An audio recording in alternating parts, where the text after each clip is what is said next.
advertenlle que se estaba deixando levar por unha fantasía. Xa daquela comecei a ver o perigo e incluso vin que se estaba a distanciar de min. Non tiña a sensación de estar buscando algo concreto. Era a historia a que tiraba de min. Cada dato, cada nome, era un novo buraco polo que caer. Cando eu coñecín a Víctor, viña preguntando por como se elaboraba o pan de cea, como se facía, e, explicouselle máis ou menos. Quería ir un pouco máis, quería saber o secreto do pan. E mandámolo a Oseira, ao mosteiro de Oseira, pensando que aí que poda atopar algo, non sei se fixemos o correcto.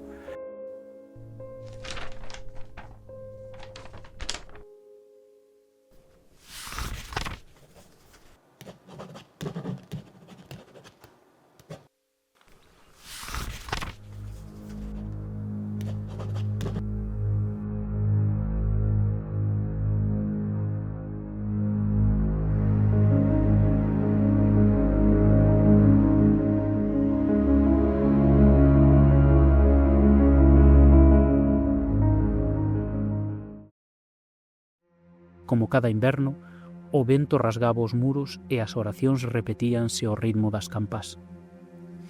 Éramos moitos, irmáns do silencio, da oración e do gran. A min asignáronme a moenda. Día tras día vixiaba o pó de fariña que caía como a neve lenta sobre as pedras. Observaba, pesaba, anotaba. Pero dentro de min medraba unha inquedanza que non sabía nomear. Que sentido tiña tanto esforzo se só servía para sobrevivir? De que valía transformar o trigo en pan se cada mesa só coñecía o sabor da fame? Empecé a pensar que o noso labor debía ir máis alá do sustento, que tal vez dende estas pedras podería erguerse algo novo. Propúxenlle aos irmáns, faleilles de traballar cos campesiños da vila, de crear un pan distinto, mellor. Un que non só alimentase, senón que dese prestixio, comercio, futuro. Non lles gustou. O noso deber é a austeridade, dixeron. A abundancia corrompe, sentenciaron.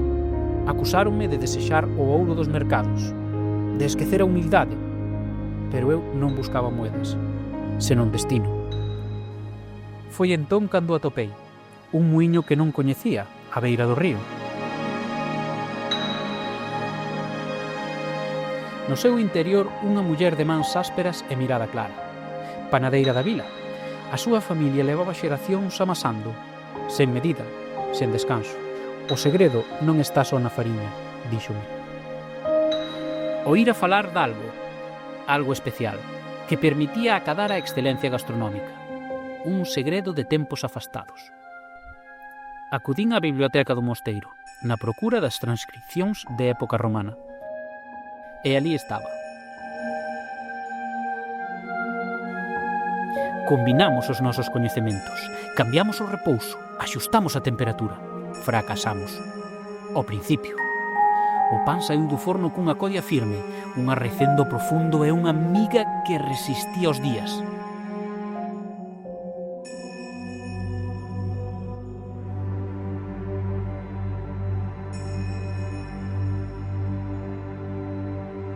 Compartímolo coas familias da vila. Non pedín permiso. Un día deixei unha fogaza sobre a mesa do refectorio. Ninguén dixo palabra. O día seguinte non quedou ningunha amiga. Hoxe, moitos anos despois, escribo estas liñas para deixar constancia. Que o trigo destas terras se convirta en algo digno de ser lembrado. Que entre a pedra e o lume naza algo que permaneza. Este pan é testemunho da fe, da paciencia, do traballo, da vila do bo pan, da vila do pan de cea. Tes pensado sair desta burbulla algunha vez? Chus, creo que estou cerca. Creo que meu avó estaba a investigar algo realmente importante. Non é só o viño, creo que se estende a máis produtos. Ese estaba equivocado. Ese, en realidade, non é un ingrediente secreto. Ese é a terra ou a maneira de cultivar. E que? Vai cambiar algo? Isto non é unha tolemia. Meu avó deixou-no aquí todo para min. Se non o remato eu, que non vai facer? E por que mantivo todo isto en secreto? Por que nunca che contou nada? Lembraste de como pasou os seus últimos anos? Deixo, teño unha reunión pola mañá.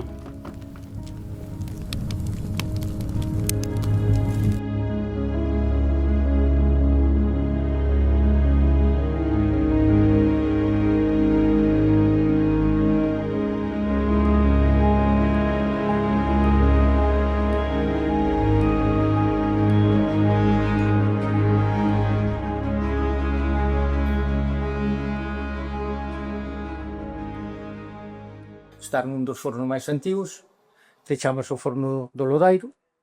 Como ves, é un forno típico de construcción de pedra, das características de aquí. Que é o que diferencia un forno antigo dun forno moderno, este forno histórico? Como ves, son as condicións sanitarias, este forno xa non estaría apto para elaborar un produto alimenticio. O resto, pois, os fornos son fornos tradicionales, tanto este como os novos, son todos iguales, cantados con leña, non poden ser con madeiras, teñen que ser con madeiras nobres, nin olorosas, nin resinosas, e logo despois, pois, a cocción, a elaboración é toda artesanal e toda a mão. O único que permite o Consello Regulador é unha amasadora. O resto todo é tradición artesanal de cada panadeira, de cada forno que está amparado baixo IP Pan de Cea. Que é a IPX? Incluye únicamente un espacio geográfico delimitado, ten as mesmas condicións con a denominación de origen, a indicación xeográfica protexida, é o que ampara a elaboración do pan artesanal como se facía no século XIII. O 50% dos habitantes se dedicaban á elaboración do pan de Cea, dándolle ese título, la Villa del Buen Pan. Unha forma artesanal de facer o pan de Cea, non podemos utilizar produtos químicos nin materias que interferan na fermentación ou elaboración do produto. En todos os produtos que utilizamos non poden ser químicos, teñen que ser naturales 100%.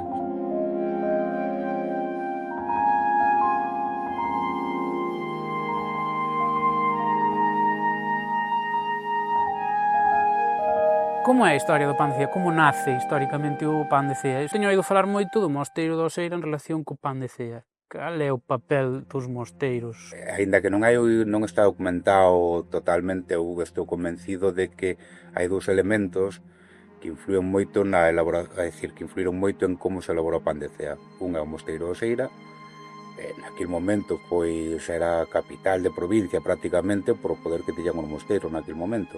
E outro, o Camiño de Santiago. Naquele momento tamén había o Camiño de Santiago, xa pasaba por aquí. Entonces, bueno, eu estou prácticamente convencido de que no gran archivo que hai no Mosteiro de Oseira, ainda que se perdeu moito del nos incendios que houbo e na desamortización de Mendizábal, pois seguramente ali había documentación de que a orixe do pan de Cea seguramente, aínda que non sexa no propio mosteiro, que estuvo moi ligado ao mosteiro e ao Camiño de Santiago. Nin historiadores que da zona a min acórdase a Xavier Limia, que é un historiador moi recoñecido da zona, pois ten a mesma teoría de que Oseira influiu tanto na historia da vila de Cea, porque gracias ao mosteiro de Oseira Cea foi considerado vila, como na orixe do pan de Cea. Porque tedes a receita tedela documentada, entendo. Recollestela en algún documento histórico. Sí, está recollida e personalizada. Aquí cada un ten a súa receita e a súa, estáis na súa caixa forte guardada. Podemos insinuar algo para revelar, non revela nada. Se diante, se vai a tal, porque cada un vai á sepultura con o pai tercede ao fillo, ou a abuela a neta, ou que sea, pero ese é un secreto que temos aquí en Cea. Eu simplemente digo que a materia prima é a forma de elaborar, os fornos, a auga que temos, sal, fermento natural e masa madre.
Hai camiños que non aparecen nos mapas.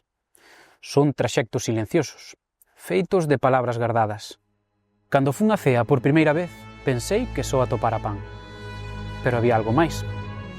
Algo que non se pode medir nin pesar. Algo que se agocha entre a masa, entre a calor da pedra e a paciencia dos días.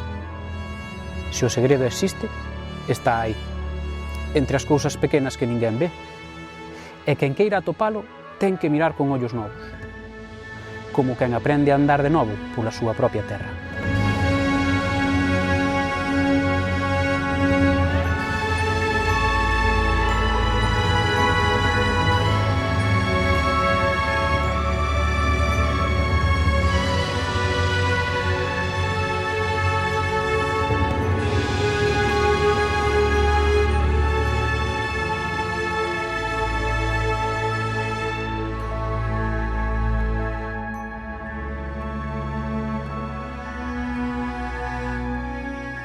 Ola, Paco, que tal? Moi bo día. Son Víctor. Ando investigando un pouquiño polo territorio. Ahora mesmo veño da Oseira e non sei se me poderías, falar un pouco da zona e do que podo visitar por aquí. Pois eu creo que a vir da Oseira ves por o mellor sitio que pode ser a entrada de Leiro, que é o ponte románico de San Clodio, que é o monumento histórico artístico xunto co monasterio desde o ano 1982. Estamos falando de que se pode investigar de todo, empezando por o viño, que é o cultivo original da comarca que nos ocupa hoxe. No pueblo de Leiro, estas casonas que hai aquí, outras que hai nos distintos povos, pasa todo como consecuencia do cultivo do viño. Por lo tanto, eu creo que o viño para Leiro foi fundamental e é o modo de unión da comarca do Ribeiro. En torno ao viño gira todo. En torno ao viño gira todo. E que papel xogou o mosteiro de San Clodio? Foi o foco cultural, un atractivo non só monumental, senón tamén cultural, porque gracias á influencia do mosteiro de San Clodio e os seus monxes, hai que dicir que desde o século XII, XIII, pois o monasterio está en pé, estuvo con moitos monxes, primeiro foi benedictino, despois cisterciense e agora finalmente era benedictino outra vez. Un berce cultural importantísimo e que hoxe pois está convertido nun hotel monumento, o primeiro hotel monumento 5 estrellas de Galicia. Que podes contarme da gastronomía? Eu creo que é unha gastronomía riquísima, o sea, unha gastronomía que empezamos por o pan, que non hai ningún xantar, polo menos baixo o meu punto de vista, sin un bo pan, o viño do Ribeiro, o pulpo de Carballiño, e despois temos os pementos da Arnolla, a anguila de Castrelo, o sea, todo o que son os ríos súrtenos de gastronomía. Acabo de visitar a Oseira, a miña intención é ir a San Clodio. Como está o tema dos mosteiros agora mesmo? Vamos a ver, aquí no territorio temos 3 mosteiros.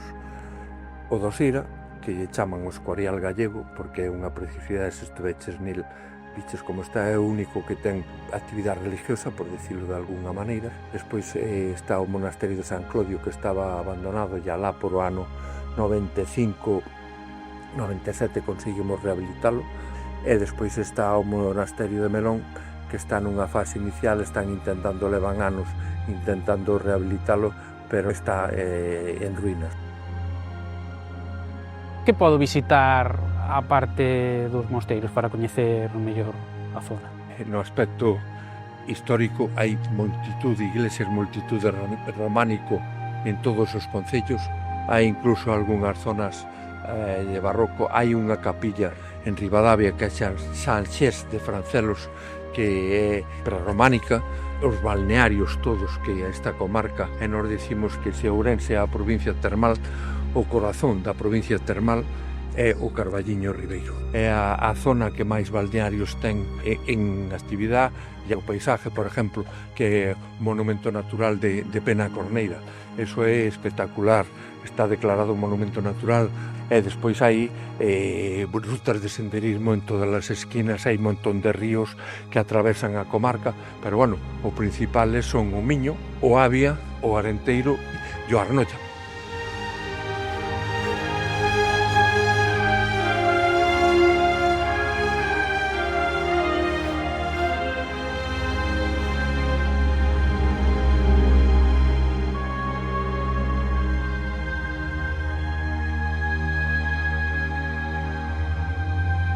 Cada fornada ten un tempo, unha espera, un silencio, como a memoria.